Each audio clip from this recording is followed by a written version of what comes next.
Hello everybody, this is Hammer Striker here. I'm going to answer a question that comes up sometimes in the comments and sometimes to people that I know that I'm talking to that are thinking about picking up a new carry gun. Is, do I still carry the Glock 26 and would I consider replacing it with something else? So I carry a Glock 26. It happens to be a Gen 4. The one that's on the table here is a Gen 5. And one of the features that I have on my Glock 26, this is a Glock 27 Gen 4, it's the same basic frame, just different caliber, is a trigger guard laser. And the nice thing about it is when you grip it, the laser comes on. If you loosen your grip just a hair, it comes off. So it's automatic. There's no buttons to push. You just grab the gun and it comes on. And that's one of the things I like about the Glock 26. But of course, it's not a Glock feature. It's just a Crimson Trace laser available for the Glock. So the question always becomes, with all these new great guns out there, is the Glock 26 still the best choice, and have you considered getting rid of it and swapping it out with something else?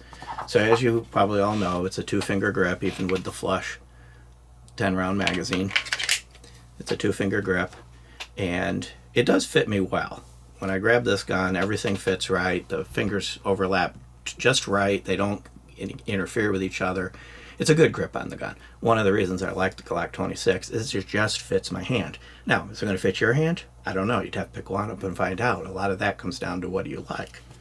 But there's been a number of newer ones out there, such as this Hellcat, which contains 11 rounds in its flush mag, and it's smaller.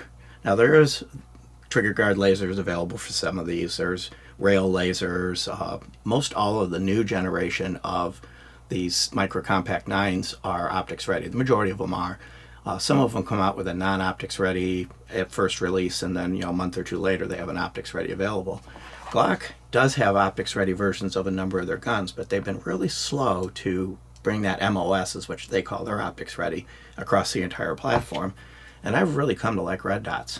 One of the reasons I might consider one of these newer ones, like this Hellcat that I've got here, would be to be able to get a red dot. It's a real easy way to get quick target acquisition, and the only problem with a red dot is it does kind of get in the way of putting it in your pocket. So the Hellcat, of course, is made by Springfield. Another one that had come out that caught my attention is this FN Reflex, and the Reflex is FN's entry into the micro compact market. And this is a nice gun and it fits well, but you'll see there's a sleeve on it. And what it turned out is, both for Hammer and I, the grip was just a little too small and our hands overwrapped to the point where this actually made it easier to shoot well. When you start to have to put grip sleeves on, it starts to mitigate almost the value of getting a smaller gun if you just turn around and make it bigger. This particular one isn't optics ready, but there is an optics ready version of it available now. Just wasn't available at the moment we got this one. I've come to like Canik. So this Canik Mete MC9 is one possible candidate, and it has 12 rounds in its flush magazine. So it has quite a bit of capacity in basically the same 2-finger grip as the Glock 26, but thinner and a little bit lighter, and a standard Picatinny rail. One thing that I didn't mention about the Glocks, the 26, the 27, the 29, the subcompacts don't have a standard Picatinny rail. They have no rail at all, and you're relegated to trigger guard components. The Canik and the Springfield, every one of them I've showed you so far has at least a single slot rail.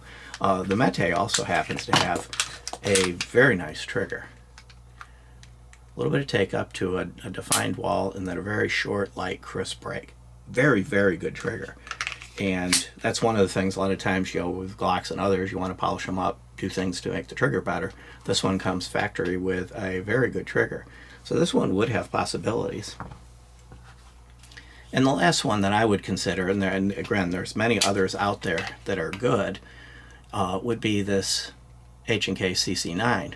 One of the disadvantages of this one is it only holds 10 rounds. So it's a grip that's actually a little bit longer than the Glock 26. So the overall footprint of it's a little bit bigger. It is thinner, of course. That's one of the features of these. But it doesn't increase the capacity over the Glock 26. So it kind of starts again, am I accomplishing anything by doing this? One of the things that I also like about Glock, and this is just maybe just a me thing, but of course, when your choice for concealed carry is about you, what do you like? I carry the 26 most of the time. I carry a 42 when I travel.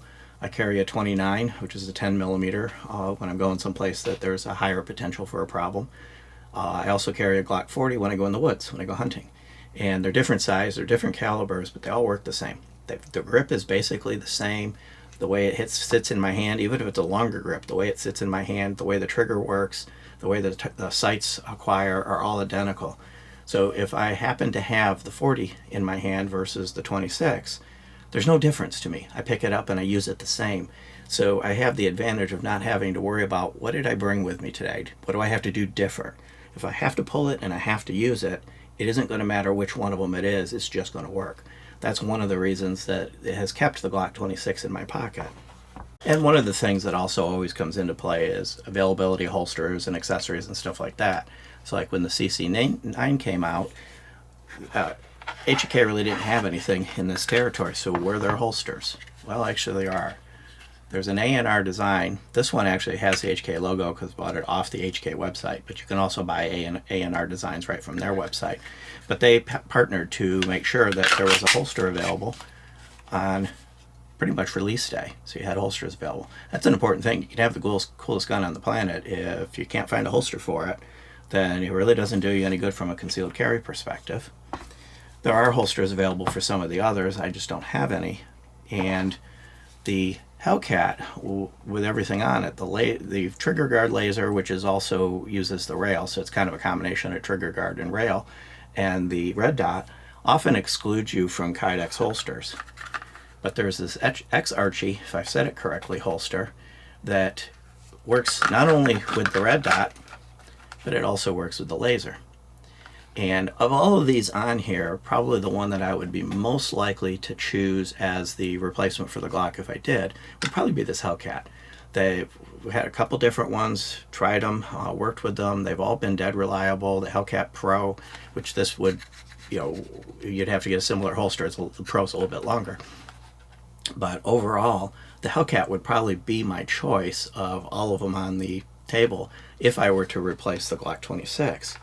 The one thing that then comes to mind is, will I continue carrying my Glock 26? Probably. If somebody asks me, is a Glock 26 a good gun? Should I get one? I'd say yes. If somebody says, is it the best for concealed carry? Should I choose the Glock 26 over something else?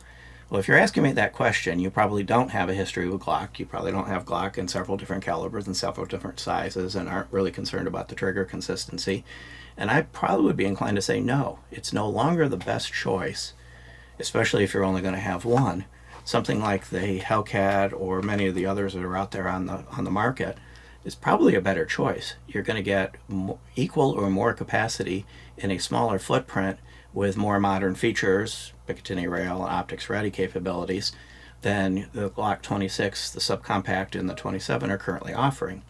So for me, it's probably still the best choice. For you, if you're not already into Glock and carrying Glocks, it's probably no longer the best choice. Give the Hellcat a look. Beyond that, if you like our videos, please give us a thumbs up, share, subscribe, click that bell up there to be notified if you do. Check us out on Facebook, Instagram, Player, Rumble. We're pretty much everywhere. And thank you.